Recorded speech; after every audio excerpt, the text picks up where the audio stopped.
Welcome back to our channel. Help us print our next issue by buying us a coffee. Thank you for supporting Archetype. How did you start getting into writing? Well, I always wrote as a kid. I kept diaries. I think a lot of people who write did that. And I used to write a lot of stories, and English was always my one of my favourite subjects at school, and I loved reading. But then as I got older, I don't know, I feel like you go through a sort of phase where you feel like, oh, that's not a realistic thing to do. I should be a doctor or whatever. And I fell out of love with it, and I ended up doing marine ecology at university.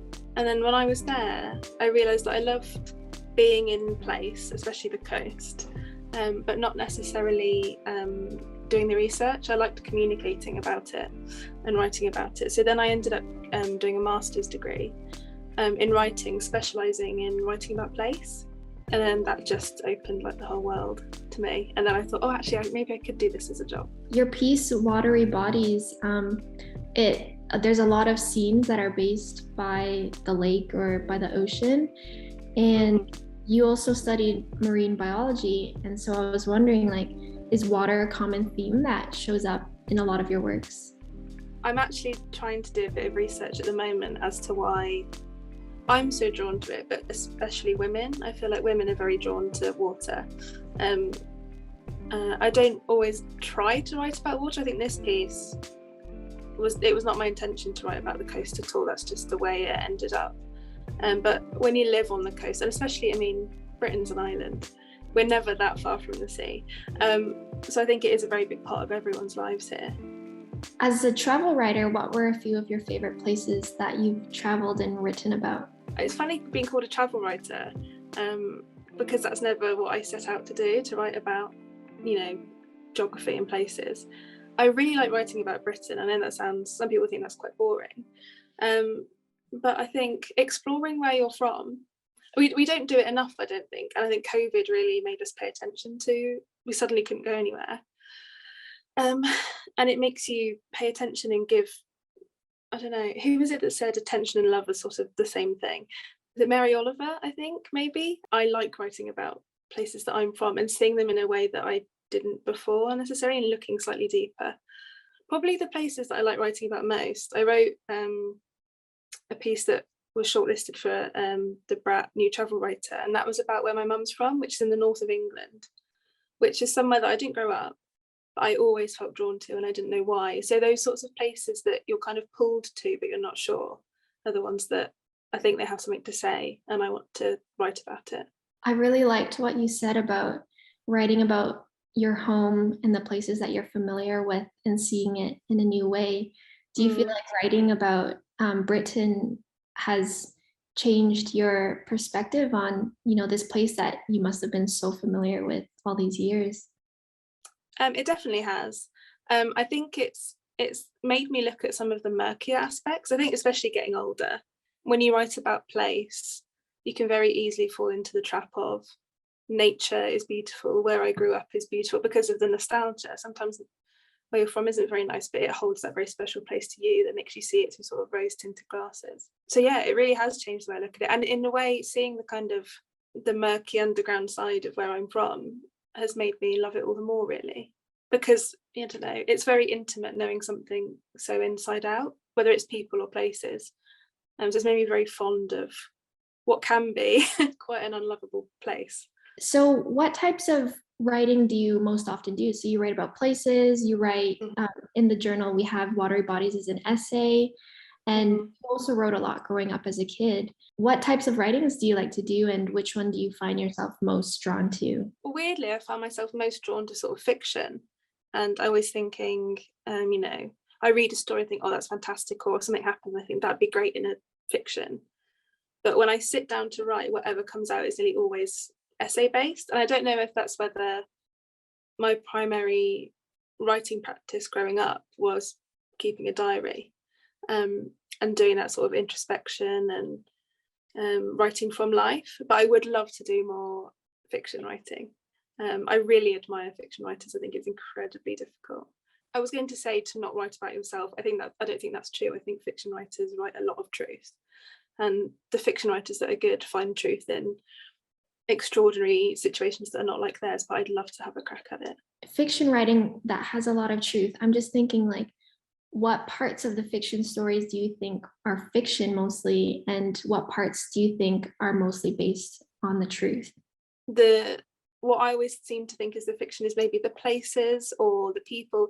They seem to be drawn from real life, and even maybe the situation they're in. But what is always true is the emotional truth, I think.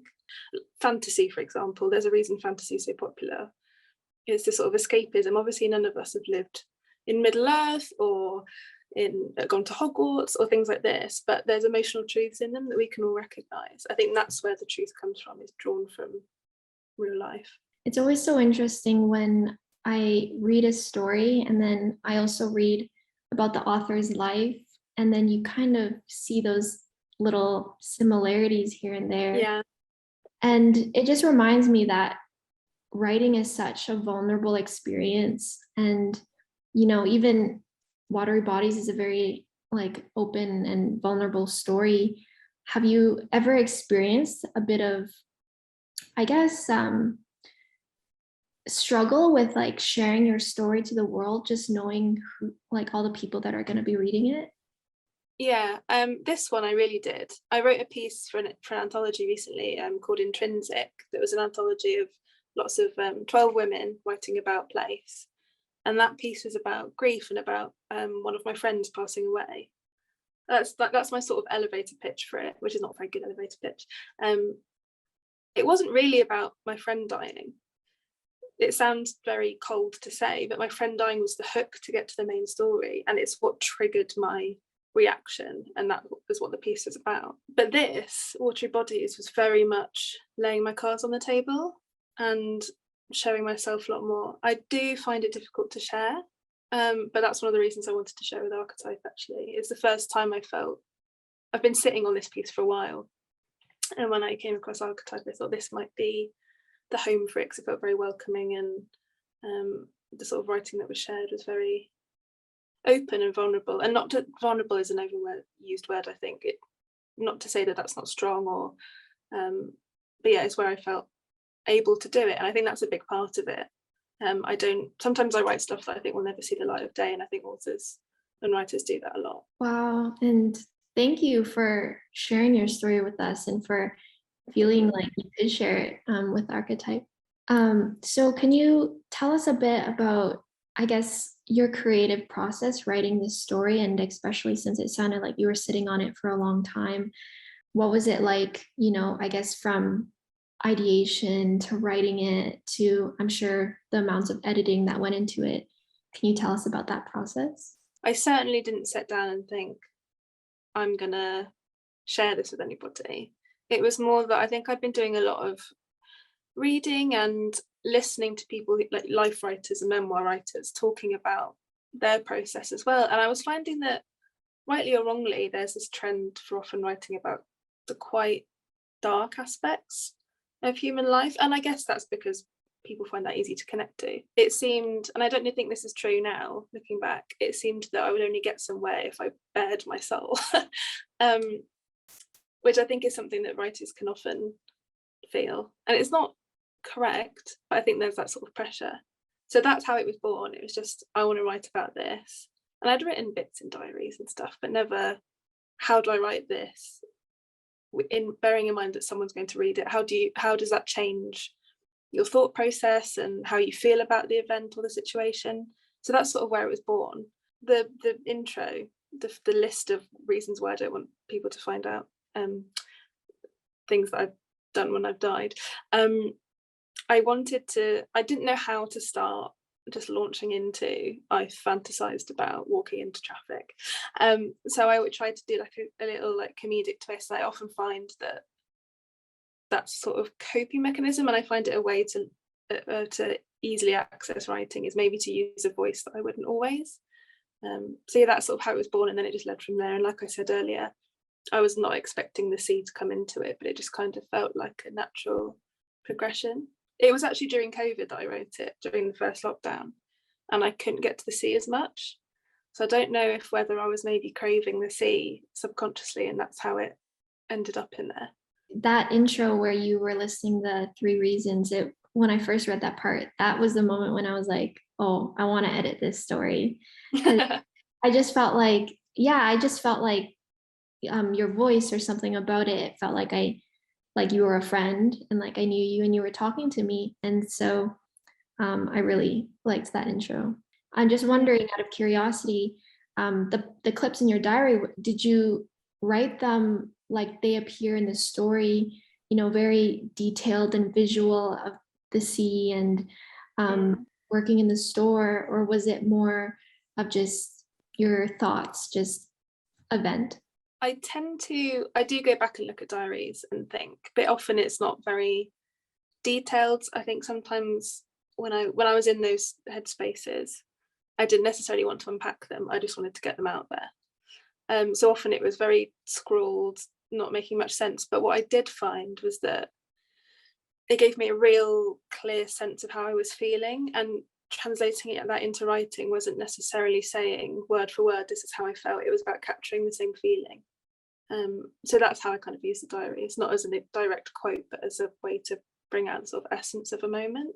And diaries are so direct at doing that. They instantly take you back to whatever time it was that you were writing it. As you were telling us about your story, there were a lot of really good narratives that you added throughout that brought us, back to your childhood of you standing on the shoreline and learning how to swim, and your dog, even using that as an analogy for taking medication for mental illness. And so I was wondering, how did you go about selecting those little scenes, which ended up together at the end, becoming like a puzzle of your story?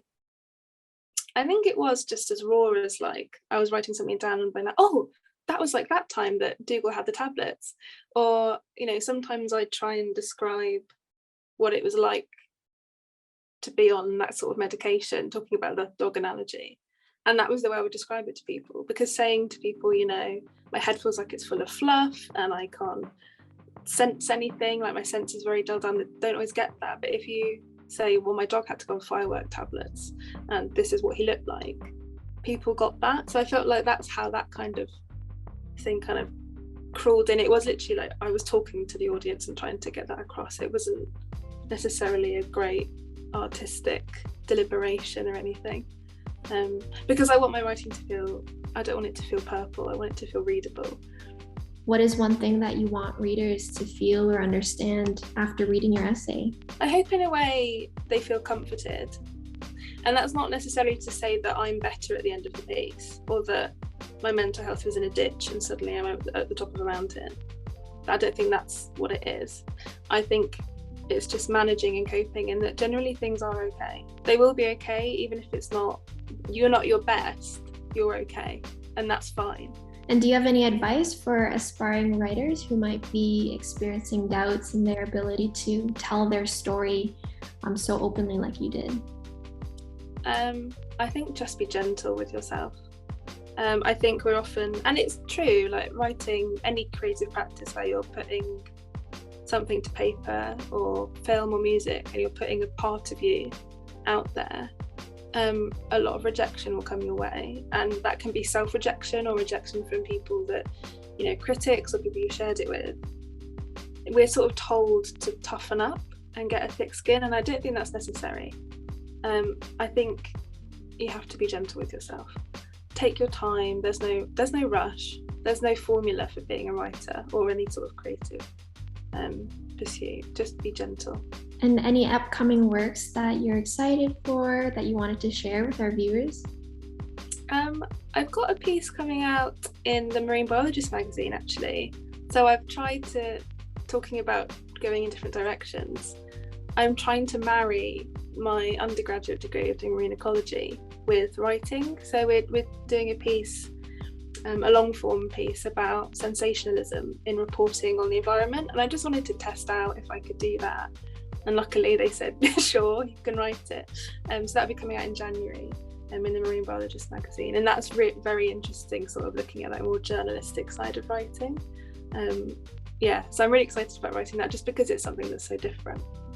Yeah, and it's something that's so different, but I also think that the magazine would be so amazing to have your work in there too, especially seeing your background with fiction and bringing a bit of a creative narrative aspects to the magazine. I think it'll be really interesting. Thank you. That's very kind. Thank you.